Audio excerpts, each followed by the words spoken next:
Thanks a lot, welcome back to the channel, baby. Is he sitting here topless in the room with his traps out? Just wanted to show you a quick update that I found. People were giving this guy stick because he said, oh, he went to the side of, long read sequencing and that kind of technique. And basically the Alexander Hoishin wasn't using Sapphire system and he was promoting other companies a lot, like I think PacBio, Oxford Nanopore. But this man has just received a VISI grant for research into inborn errors of immunity. So this geneticist has received one of the largest individual scientific awards in the Netherlands. And with this funding, he initiates new research line into novel genetic disorders where the immune system is impaired. So these IEIs are inborn errors of immunity, genetic disorders where the immune system is impaired.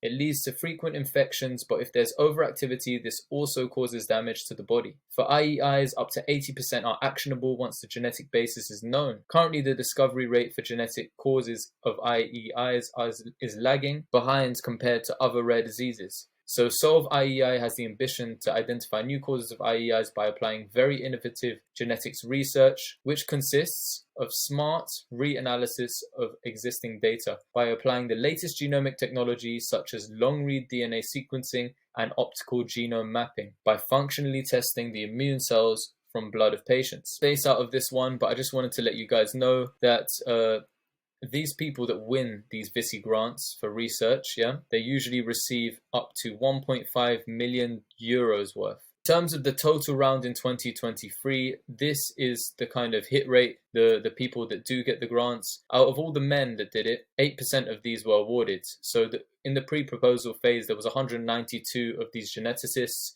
Full proposals that went forward were 62. And the ones that were granted was only 15, so there's 8% in total. And then in the total, out of men and women, only 11%. So 333 applications, only 35 were chosen. And this gentleman was one of them, receiving up to 1.5 million euros. So Alexander Hoishin will continue his research into inborn errors of immunity, and he will be analyzing existing data by applying the technologies such as long-read DNA sequencing and optical genome mapping. Just wanted to give you guys a quick update today. If you found this useful, please hit the thumbs up button. If you'd like to drop me donations, please drop me some donations down in the description box below on PayPal.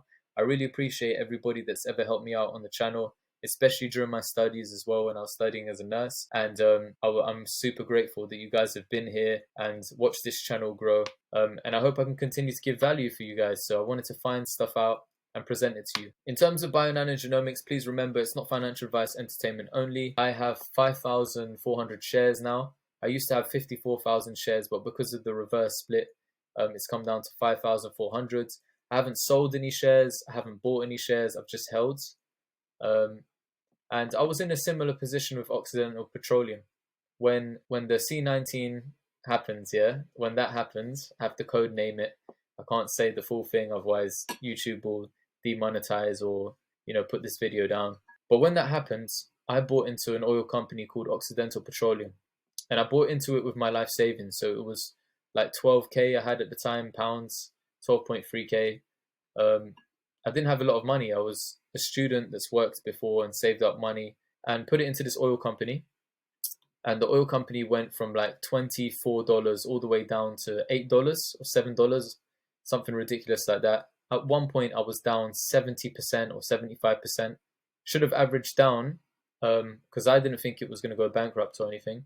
And I just left it. And I went to work and I just forgot about the company and done my analysis. And later on, I managed to sell it between 300% to 250%, 200%, something like that profit.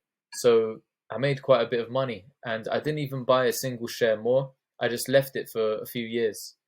In that space of time, everything bounced back.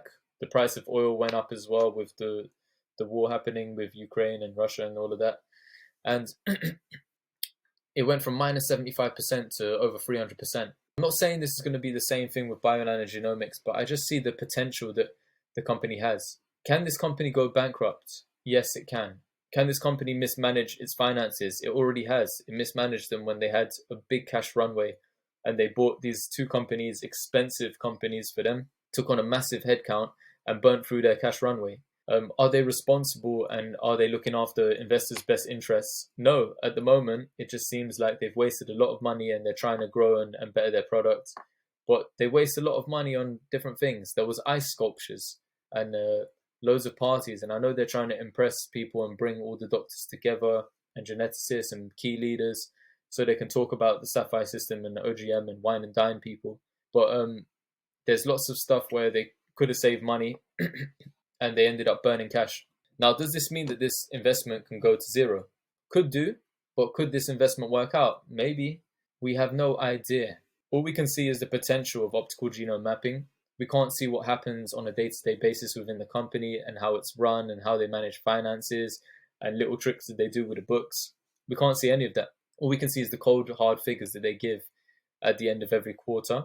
And we just wait eagerly, and we can look at guidelines, we can look and try and investigate people utilizing the machine and try to speak to scientists, geneticists, people from different hospitals to see what they're coming out with. But in terms of the way that the company is run, we can't control it. There's nothing we can do as a retail investor. For me, I believe that there's still potential. You know, a lot of people will say you're dreaming, just look at figures and numbers. There's plenty of companies that have been able to turn stuff around, and there's plenty that have failed as well. With me, I just believe that I think there's still a chance where, you know, right now it's coming down to the line now, you know, the last few breadcrumbs of their cash runway. And I still believe that optical genome mapping has a big future, and it'll be a shame for this, you know, cytogenetic technique for it to go down the drain. I hope they can fulfill the full potential of, you know, BioNano. I hope it can fulfill its full potential as a company, stay the course of time, just to see it build out. You know, I always said I was here for the long run, and I'll continue to be. To make, you know, decisions on data, numbers, and rationale. But there are ways for companies, you know, to make moves, and sometimes it's a lot of stuff behind the scenes that me and you as retail investors will never see. We'll never see if they try to lobby, like, for example, Illumina. When these guys, Illumina, they made David Cameron, I think, a director or some part of the company. And he's denied commercially lobbying the government on behalf of a genetics company that he worked for. But, you know, it got covered in the papers that he spoke to Matt Hancock. And Illumina was then awarded £123 million genetic sequencing contract. You know, as retail investors, we will never find this information out. We're very close-knit people. You know, companies do what they can to try and make stuff work. It'd be such a shame because the technology looks super useful, super valuable. I'm not an expert in the field. I haven't utilized the Sapphire system. I'm not a geneticist. But the people that are utilizing the Sapphire system and optical genome mapping systems like the new one, the Stratus, they believe that it's super useful in rare disease and blood cancers. Some of them are believing that, you know, optical genome mapping stands a chance at some of these factory scale labs adopting, you know, optical genome mapping systems and gearing up to use OGM. So that would be a best case scenario. I hope it has happened sooner or later. If it happens, worst case scenario, bankruptcy. So we can never control anything, and all we can do is sit from the sidelines and take a look. I'm going to wait and see what the future holds for this company. You guys all the best. I hope you don't think I'm just waffling. I'm just giving some of my opinions. I hope you have a fantastic day, and I'll see you in the next video. Mr. Vestalot, over and out, baby.